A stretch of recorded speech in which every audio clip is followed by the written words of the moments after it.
is historically bad, Skip. They're on pace to give up the most yards in the 101-year history of the NFL. And they're also giving up 28.7 points per game. So 28.7 points a game to go along with 480 yards. I have Rodgers in second place. Rodgers is number one in QBR, 17 touchdowns, 2 interceptions. He's almost a full yard ahead of Rodgers and Brady in yards per attempt.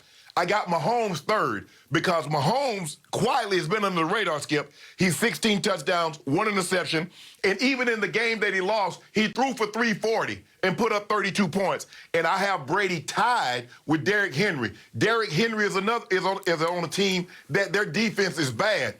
And because he's able to run the air out of the football, it keeps them off the field from being even worse if they had to play even more. So, because what everybody's doing, if you notice this, people at home, everybody talks about Brady since week 3, like week 1 and 2 didn't happen.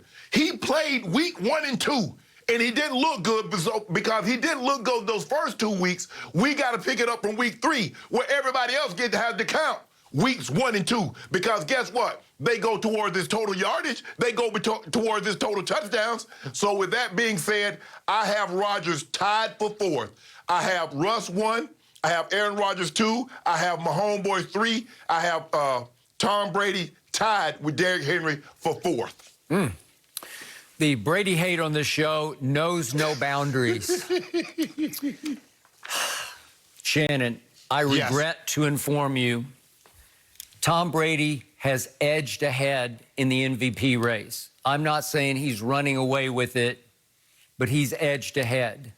What does the betting public say? What is the betting? That's what you tell me. You say, what is the betting odds? What do they say? I don't care. I don't tell you that. Yeah, you do.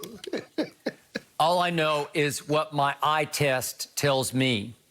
And all I know is that over his last 5 games, Tom Brady is 15 touchdowns to 1 interception. But he's played 7 games. Okay, well, the second game was pretty good because if memory serves, wasn't that the L.A. Chargers? I believe it was at home, and he came back from 24-7 down. I thought he played great in that game. He struggled on the Thursday night at Chicago, as we know. He didn't play awfully, but he struggled, and all I hear from you is this, woozy, and I keep telling you, no, it's really this. It's really 6 Super Bowls out of 9.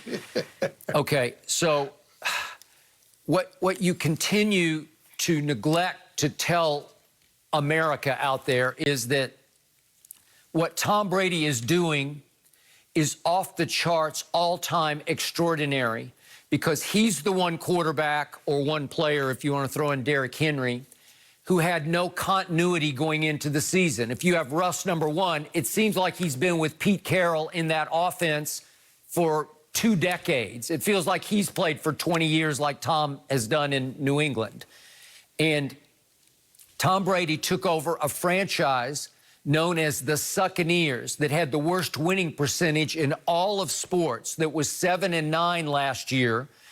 And Jameis led the league in turnovers, obviously interceptions and lost fumbles, with 35 total. And Tom Brady, in a very short time, has completely transformed that organization into, it's not just the Patriot way, it's the Brady way. He has imposed his will on this entire organization and entire community to where all of a sudden, I even read Football Outsiders last night. All their metrics have the Buccaneers as by far the best team in the league. Okay, that's skip. That might be true, but what about Brady? What about his completion percentage, yards per attempt, QBR, touchdown to interception ratio? Where is he number 1 in any of those categories? Pro Football Focus says he is by far number 1 in what it grades to be big-time throws, 20-plus yards down the field. He has 24. That's my stat, and I'm sticking to it. Hold on. So let me ask you a question. Tom Brady, of all the guys that I listed, he's the only one that has more than 1 loss. Am I correct? Tom Brady has 4 interceptions. Aaron Rodgers has 2. My homeboy had has won. Okay, Russ has 6, but Russ, 5 or 6 Russ games have one-score games. He's 4-1 in those games, and his team is giving up defense is giving up almost 500 yards and 29 points a game. Tom Brady's defense is 8th in points. 8th in points allowed. Stop it, Skip. So what? So you're saying 8th is great? 8th in points allowed. That's top 10. Absolutely. Well, it's not top 3. Again, Skip, stop it. I think they're really good on defense, but it's being transformed because the defense doesn't have to face the sudden change that last year's defense had to face, where you fall behind, all of a sudden it's turnover, get back on the field, get back on the field, back on the field. They just played 2 straight completely clean games with no penalties and no turnovers. That's the Brady effect. And I'm going to remind you that from the start, he has not had Chris Godwin. Chris Godwin has missed 4 games. That's his best receiver, his Pro Bowl receiver, the receiver ranked #1 in the NFL in performance last year by Pro Football Focus. He's missed him for 4 games. Can I ask you a question, Skip? Is Chris Godwin better than Devontae Adams? Because Aaron Rodgers played without him for 3 games. Yep, and he's had him back, and he had him back at Tampa, right? For that game? That was his first game back after missing the previous 3. What about Russ, Skip? Think about Russ. Russ had a 15-point lead against the Cowboys. The Cowboys come all the way back, take the lead. Russ has to go back down the field and throw a touchdown with a minute left in order to win that ball game. Against one of the worst defenses in pro football history. Way to go, Russ. Impressed. Skip. But here's the thing. The Seattle's defense, you make it seem like they're the 85 Bears or the 2000 Ravens. They're definitely better than Dallas's defense. Oh, that's not saying much, Skip. Well, that's not saying much. Well, let me say more to you then. Let me say that Brady's 18 touchdown passes so far are 2nd in the league to Russ. So I'll take that to my bank. And then what has started happening here of late? Well, we just saw Russell Wilson against Arizona throw 3 interceptions, including a game loser in overtime.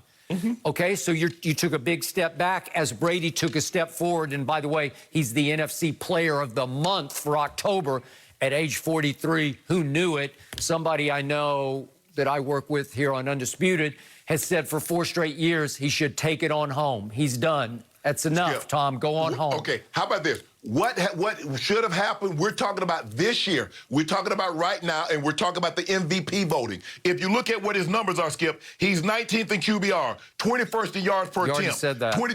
22 in completion percentage. Everybody else on the list is Aaron Rodgers is 1st. Mahomes is 2.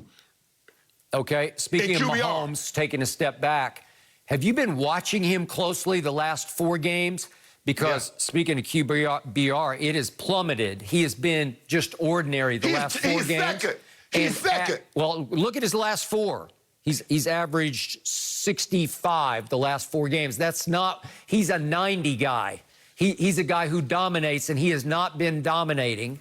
And by the way, at Denver against a very average Denver Bronco team, he and his offense went 0 for 8 on 3rd down. Is that good? And he had a QBR of 53, which is barely above average. Is that good? He's taking a step back.